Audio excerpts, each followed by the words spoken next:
노사연 씨가 있는데 노사연 씨하고 노덕술 씨하고는 별로 관계는 없어요. 다만 아마 마사 출신이기 때문에 마산에 노아무개라는 노사연 씨의 아버님이 무슨 일제 특무상사인가 뭘 하면서 조금 주민들을 많이 괴롭히고 했다는 걸로 당시에 유명했다라고 합니다. 네. 노덕술이라는 일제 고등경찰은 우리의 독립투사들을 괴롭힌 사람인 거예요. 특히 일제가 패망하고 2차 대전에서 패망하고 1948년 대한민국 정부가 수립되기 그 사이에 미 군정이 있었고 그 어수선한 때에 좌우 이 투쟁이 심했죠. 그때 일제 고등경찰이 살아남기 위해서는 뭐를 표적 삼았을까요? 반공, 빨갱이 사냥, 그걸 열심히 해서 독립투사들을 다 좌익 빨갱이라고 모함하고 뒤집어 씌우는 그런 일을 저지른 거예요. 그러니까 이 노덕술이 했던 일이 바로 그런 일인데 가장 큰 피해자가 누구냐 하면은 김원봉이라는 김구 선생님과 함께 항일 독립운동을 열심히 했던 이 김원봉 독립투사에 대한 고문이었어요. 그냥 이들이 하는 고문은 우리 상상 이상입니다.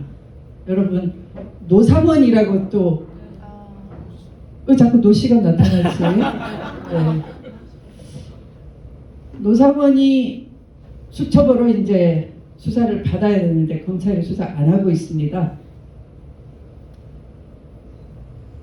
노삼원 수첩에 나오는 것 비슷한 걸 노덕술은 이미 했어요. 이빨을 다 뽑아버린다든지 독립투사를 잡아가서 머리카락을 다 뽑아버린다든지 그냥 한 올씩 이렇게 뽑으면 뭐 아팠겠어요. 근데 그렇게 안 뽑으니까 제가 고문이라고 하겠죠. 그렇게 모욕을 주는 방식으로 또 고문을 하니까 그 김원봉 독립투사는 종래는 북한으로 가버립니다.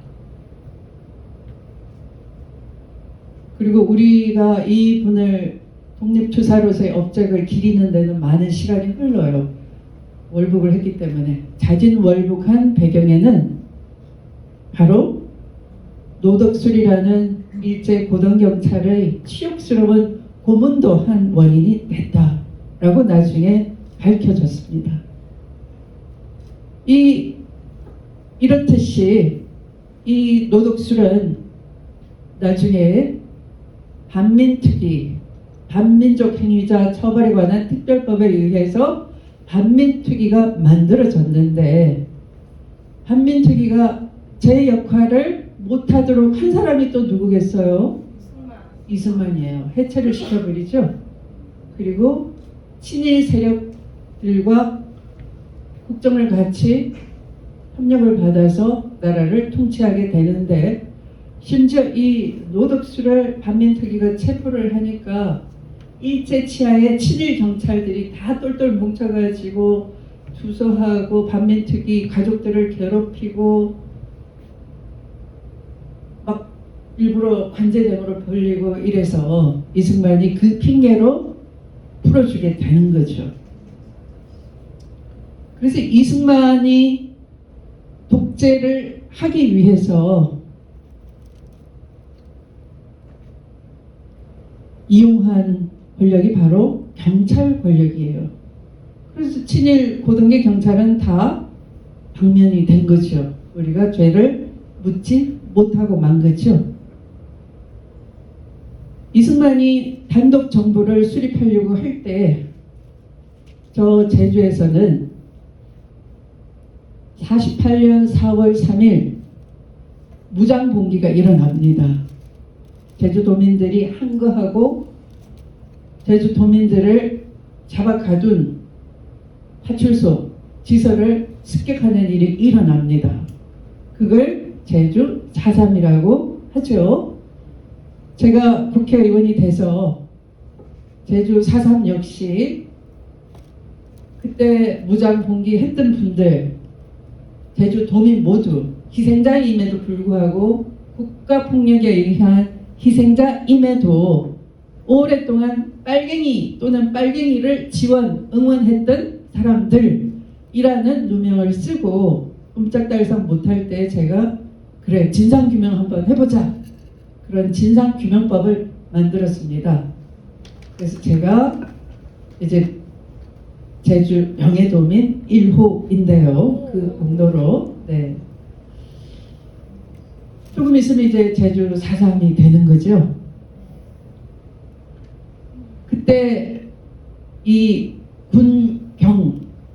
군인과 경찰, 토벌대들이 무장봉기한 그 도민들을 토끼몰이 하듯이 때려잡자라고 하면서 그 유명한 서북청년단을 이용을 했어요. 네. 그때 제주도로 제주도에 있었던 군인들이 제주 구연대라고 합니다. 그 연대장이 김인열이라는 연대장이 있어요. 계급은 중령입니다. 김인열 연대장은 당시 무장봉기를 지휘했던 김달삼이라는 사람의 제안을 받아들여서 우리 서로 애초부터 도민들을 무리하게 잡아 가두니까, 도민들은 왜 잡혀갔을까요? 처음에 제주 4.3이 일어나기 전에 47년 3월 1일 날 관덕정이라는 데 모여가지고, 제주도 관광 가시면 옛날 도청 건물 앞에 관덕정이라는 광장이 있어요. 가보셨나요? 네. 거기서 3.1절 기념 행사를 하고 있었어요. 자, 해방 후 47년이니까 45년 3월 1일은 아직 일제 치하니까 못했고, 46년, 47년이니까 제2회 3.1절 기념 행사를 할 수 있겠죠. 우리가 독자적으로 기념하는, 그죠? 두 번째 기쁜 날임에도 불구하고 제주도는 오랫동안 너무 수탈을 많이 당한 나머지 해필이면 심하게 가뭄이 들었는데 기근으로 온 도민들이 고생을 할 때였어요. 그런데 3.1 만세를 같이 부르니까 너무 기분이 좋은 거죠.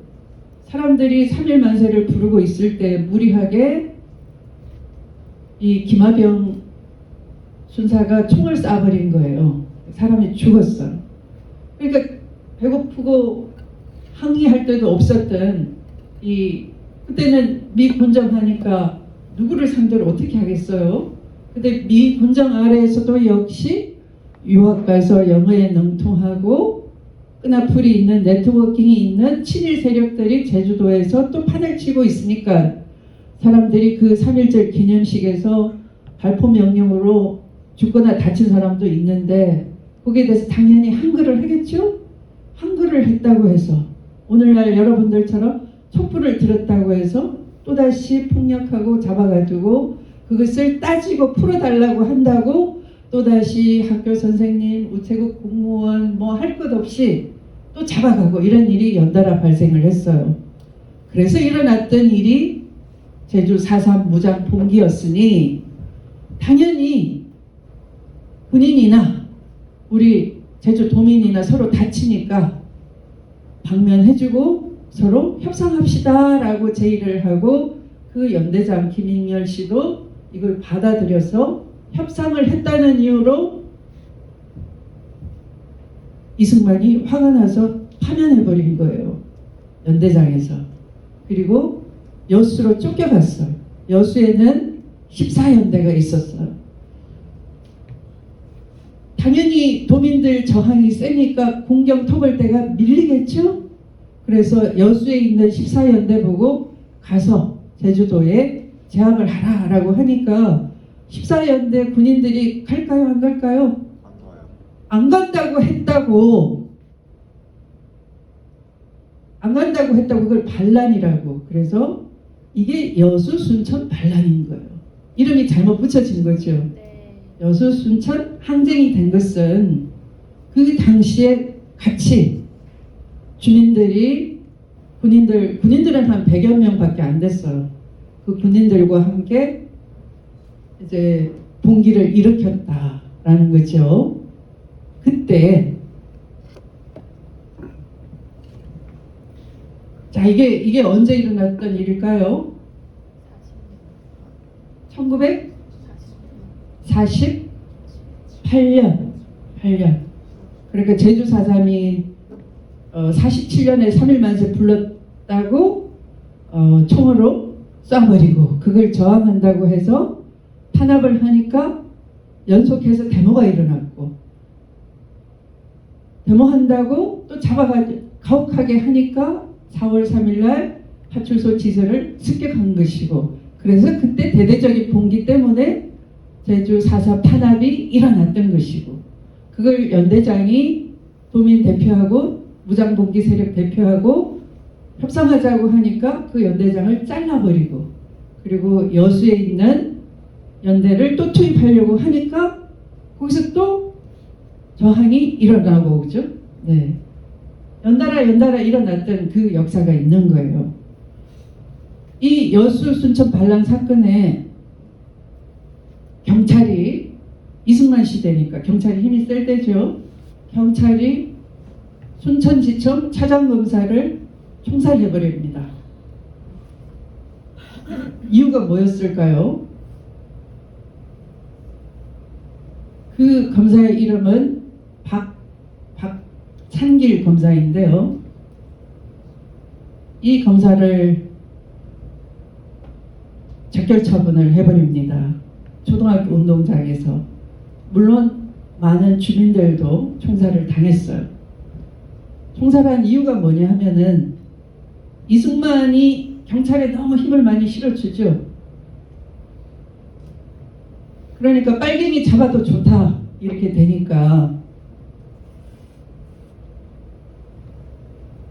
그 당시에 산에 나무하러 간 나무꾼을 빨갱이라고 뒤집어 씌우고 뒤에서 총을 쏴서 죽이는 겁니다.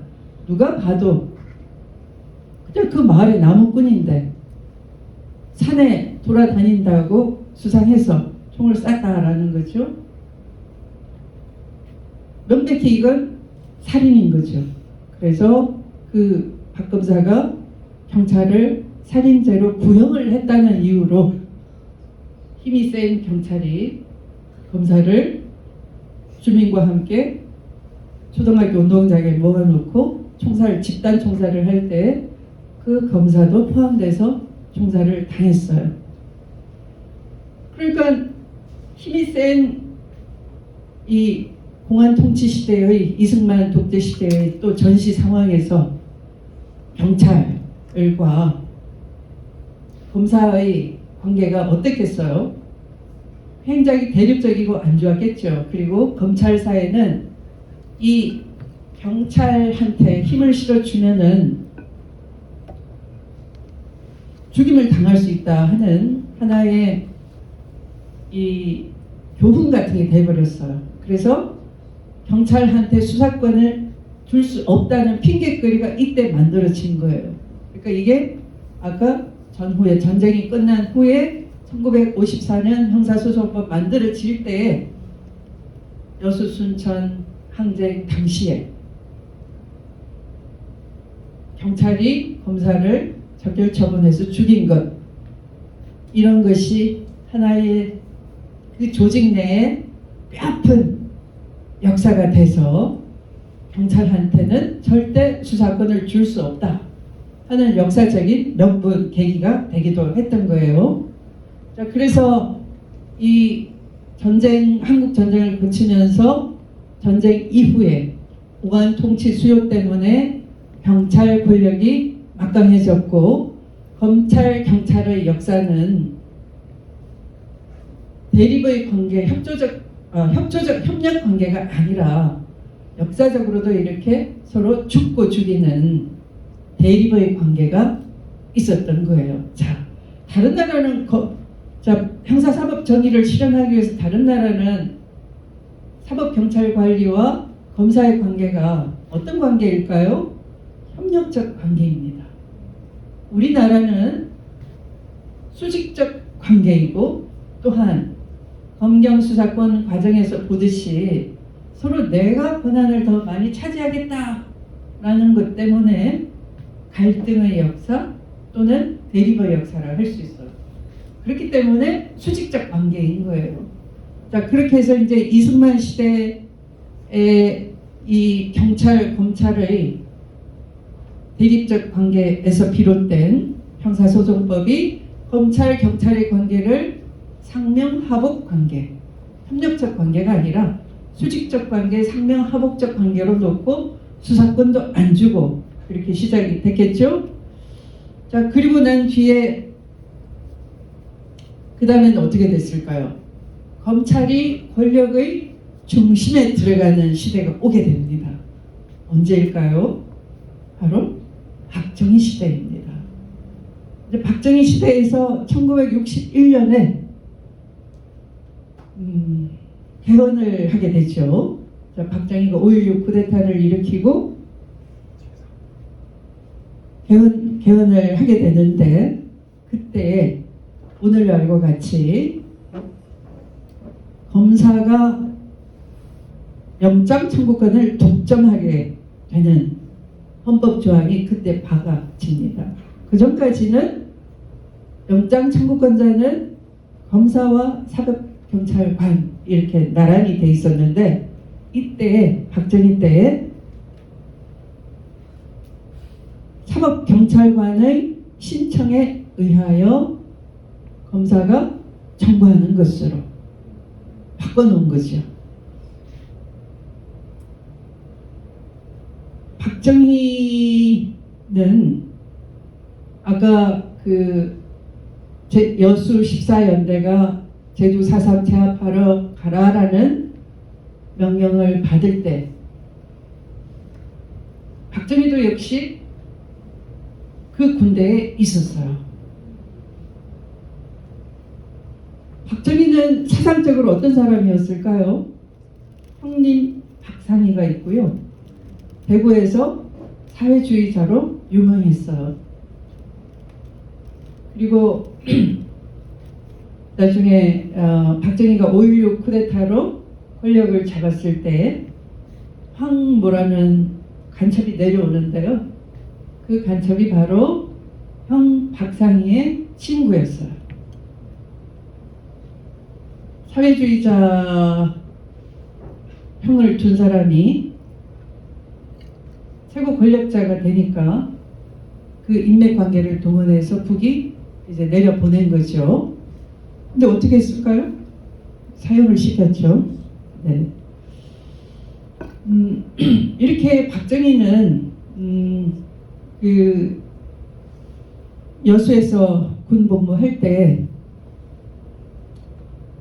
이 남로당에 연결돼 있다는 의심을 받게 됩니다. 그런데 그걸 봐준 사람이 있어요. 빼준 사람이 있어요. 그 사람이 육군본부 작전과장인가 했던 이용문 장군입니다.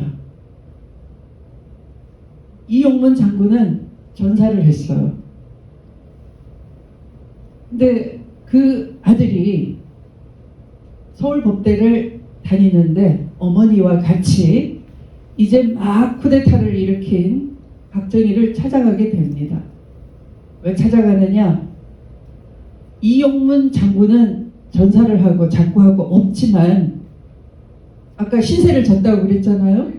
신세를 졌기 때문에 그 동생 이용문 해군 참모 총장이 장면 정권에 저도 참모 총장이었기 때문에 혹시 이 혁명 5.19 쿠데타 세력 입장에서는 현역 총장이 의심스럽잖아요. 그러니까 구금을 했겠죠.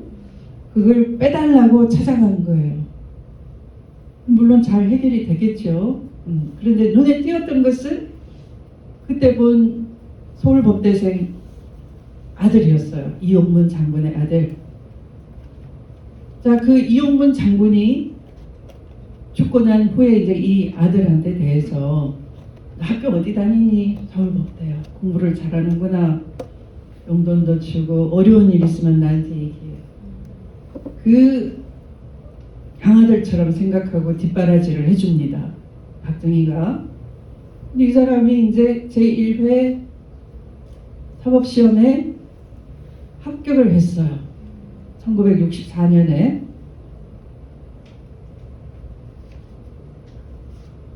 그리고 이 친구를 서울시경 국장으로 내려보냅니다.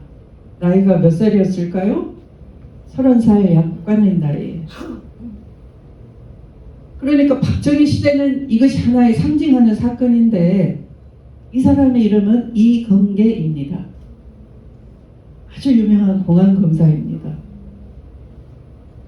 형님이 사회주의자고 본인도 남노당 계열이라고 의심을 받았기 때문에 철저한 반공주의자가 되면서 공안 통치를 강화하는데 바로 양아들처럼 키웠던 이건계를 서울시경 국장으로 키웠으니 앉혔으니 최초의 30살 약관에 무엇을 상징하는 거죠? 경찰은 수사권을 조만간 되찾을 것이다 라고 우리 형사소송법 제정론자들이 회의록에 남겼지만 수사권 달라고 할 처지가 아니죠. 30살 약관의 검사가 경찰 내에 사실상 1인자.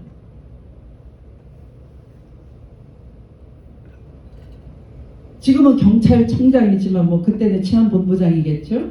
그러면 수도 서울을 관장하는 시경국장이 어떻게 보면 사실상의 1인자라고 할 수 있는 거죠. 그 자리에 양아들을 앉혔으니 검사를 앉혔으니 검사가 무슨 수사권 달라고 할 수가 있겠어요. 그냥 상명하복 관계를 하면서 바로 그때의 헌법으로 하면은 영장 청구권을 독점시켜 버리는 거죠. 그래서 실제 권력의 주체가 된 것은 박정희 시대, 그것도 헌법에 명문화시킴으로써. 자, 이러면 이제 검찰이 점점 개혁이 어려워지겠구나. 헌법까지 고쳐야 되네. 이런 생각이 드시겠죠? 네. 어렵긴 합니다. 그러나 뭐 수사 기소권을 분리하는 건 헌법 조항은 아니니까요. 영장 청구권만 그렇다는 거죠. 그래서 우리가 이제 윤석열 파면되면 제일 먼저 헌법에서 빼버려야 될 게 그것이구나. 자, 이해를 하셨을 것 같으나요? 이건계 변호사는 나중에 또 세월이 흘러서 어떻게 연결이 되냐 하면 또 은혜를 갚습니다. 본인이 박정희의 아들을 구원해 주는 겁니다. 박지만 아내를 같은 로펌에 데리고 있어요. 네. 자, 그래서 이렇게 검찰 권력 시대가 도래했고요. 그리고 이제 윤석열의 이 쿠데타 모델은 누구일까요? 전두환스럽기도 하고 비상입법기구 만든 거 보면은 유정혜를 만들었던 박정희 모델을 따라갔을까 싶기도 하고, 포고령은 또 전두환 걸 벤치마킹 했고요. 제가 볼 때는 이승만을 따라가고자 한 거예요. 네. 누가 아마 이승만 연구를 좀 해가지고 귀에 집어넣지 않았나 싶습니다. 한번 복기를 한번 해볼게요. 자, 우리나라 최초로 자신의 권력을 강화시키기 위한 계엄. 계엄은 사회 질서나 이런 걸 위해서 하는 건데요. 사회 질서 차원이 아니고 자신의 권력 기반을 공고히 하기 위해서 정치 목적의 계엄을 한 사람은 누구일까요? 네? 이승만입니다. 1952년 5월 25일 헌병대가 국회의원들을 통근버스에 태워가지고 체포해 갑니다. 감금시켜 놓고 국제공산당 조직하고 모의를 했지, 이렇게 빨갱이 날조를 만들어서 이제 그들을 꼼짝 못하게 하는 것이죠. 그리고 이 국회의원들을 규탄한다는 관제대모를 만듭니다. 이게 오늘날 뭐 태극기 부대 하는 거랑 비슷해요. 이걸 부산 정치파동이라고 합니다. 정치파동이 아니에요. 네, 내란인 거지. 이때 그 끔찍했던 일을 경험해서 우리나라 형법에 내란죄가 명기가 되는 계기가 된 것이죠. 그러면 이때 왜 이승만은 계엄을 일으켰겠느냐? 그때는 사실은 국민들은 잘 몰랐어요. 왜 부산 임시 수도에서 1952년이니까 전쟁 중이었죠. 네, 전쟁이 아직 안 끝났고 어수선하는 거니까 정치권에서 정치 목적으로 수상한 일을 한다 하더라도 잘 세밀하게 눈치를 챌 수가 없었어요. 자, 그때는 국회 해산권도 대통령 권한이 아닌데 헌법에 없었는데 국회 해산을 시도를 했어요. 그리고 대통령 간선제를 직선제로 바꾸려고 했어요. 그때 이승만은 전시 대통령이지만 인기가 폭락을 했어요. 국민방위군 사건이라 그래서 원조받은 해외 물자 이런 것들을 다 빼돌리고 실제 군인들은 총 맞아 죽은 것이 아니라 배고파 죽거나 동사해 죽거나 장비가 제대로 보급되지 않고 식량이 보급되지 않아서 그런 끔찍한 일을 당해서 피폐해진 군인들이 행군 중에 어디 산청인가 어디서는 민간인 양민을 집을 쳐들어가서 강도짓도 하고 약탈도 하고 집단 몰살을 시키기도 했어요. 자, 그래서 이런 국민방위군 사건도 있고 해서 이승만 정부는 당연히 의회에서 선출한다 그러면 떨어지는 거죠. 근데 전시를 이용해서 직선제로 바꾸고 또 정부통령제로 한다면 부통령 하나 잘 세우고 하면은 내 인기가 많이 되겠지 하고 개헌을 시도하려고 했는데 미국이 제동을 걸었어요. 전시에 신중해라 이렇게. 미국이 이제 제동 걸면 못하는 거죠. 당신은. 그래서 하는 수 없이 이제 타협책으로 조금 더 기다렸다가 몇 달 뒤에 이렇게 하는 거죠. 대통령 뽑는 것은 이 직선제로 하고 그 대신 국회가 의원 내각제, 대통령 권한이 너무 세니까 독재를 할 것 같단 말이에요. 그래서 당시에 의원들이 우리 의원 내각제 합시다 이랬더니 의원 내각제 대신에 정부통령제가 아닌 국무총리를 대신 선출하도록 합시다 이렇게 바꿔서 약간 반반 개헌이라고 할까요? 짬뽕 반 짜장면 반 이런 이승만이 원하는 것 관철하고 직선제로 또 의회가 요구하는 의원 내각제 요소가 들어간 국무총리를 도입하는 걸로 이렇게 협상을 보고 공경을 국회를 포위하도록 만들어 놓고 이제 기립해가지고 그걸 통과를 시켰던 거예요. 자, 이렇게 이제 이런 짬뽕식 개헌, 반반 개헌을 우리는 발췌 개헌이라고 여러분 이제 얼마 전에 이 대학 입시 볼 때 열심히 공부했을 것 같아요. 네. 그리고 이승만은 뭐 하나요? 샤우팅을 막 하는 겁니다. 북진통일이라고. 네. 빨리 맞춰야 되네요. 시간이 오버해버렸습니다. 네. 북진통일을 주장하면서 그게 이제 1953년이고 방공포로를 석방을 해버리죠.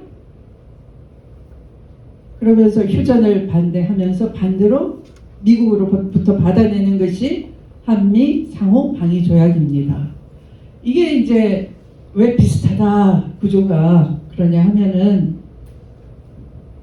23년에 워싱턴 선언을 받아냅니다. 워싱턴 선언에는 아무것도 없어요.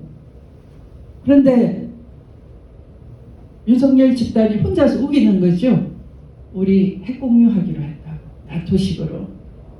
미국은 아니라고 하는데도 나중에 느낌을 받았다 그러는 거죠. 네.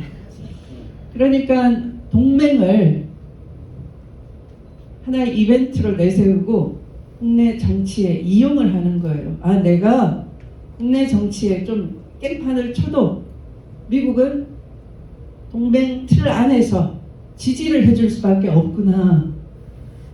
이승만 모델인 거죠. 방공포로 석방하고 북진통일하자 그러고 휴전 반대하더라도 이 한미 상호 방위조약을 체결해 주는 것처럼 지정학적으로 대한민국에서 국내 정치를 독재를 강화하더라도 미국은 우방 동맹을 정치적으로 지켜줄 수밖에 없다.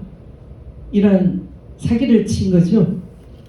그리고 이승만은 이제 다음 54년 11월에 가서 초대 대통령에 한해서는 중임 제한을 철폐를 하고 이 대통령 중심제를 더욱 강화를 하게 되는 겁니다. 그러니까 영구 집권의 문을 이때 열게 된 것이죠.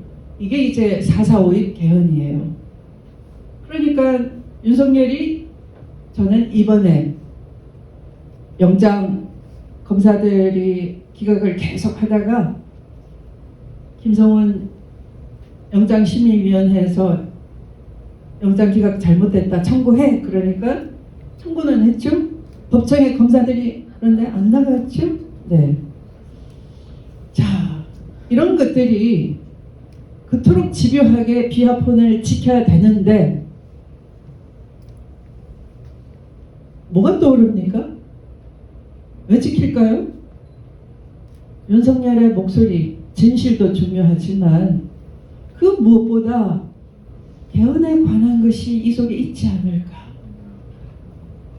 여기에 이승만을 따라서 영구 집권을 하려고 하는 이런 4.4.5 개헌 비슷한 그런 내용이 이 속에 있지 않을까. 근데 그걸 누가 했을까요? 아니요. 검사들이. 법률을 잘 아는 박정희 군부 세력에게 법률 엘리트들이 열심히 협찬을 해주고 권력을 같이 누렸듯이 대표적으로 이근계라고 했잖아요. 30살에 서울 시경국장을 했다니까요. 네. 여러분 몇 살입니까? 그런데 이번에도 역시 검찰이 쏙 빠져 있지만 사실은 가장 깊숙하게 엮여 있지 않을까. 그 속에 헌법 초안 같은 게 들어있지 않을까. 이렇게 의문이 번쩍 드는 거죠. 네. 자, 이런 것들이 다 밝혀지려면 빨리 파면이 되고 수사 똑바로 하기 위해서 특검이 이루어져야 되는 거죠. 그래서 이렇게 여러분께서 특별히 저를 초대해 주시고 열심히 경청해 주셔서 너무너무 감사합니다. 아쉽게도 시간이 오버돼서 질문을 못 받는 걸 양해해 주시기 바랍니다. 네, 정말 훌륭한 강연해주신 수미애 의원님께 다시 한번 큰 박수 부탁드립니다. 드리는 날이 없어서 너무 아쉬우시겠지만 대신 여사님을 가운데 모시고 같이 사진 찍는 시간을 좀 가져보려고 하는데요.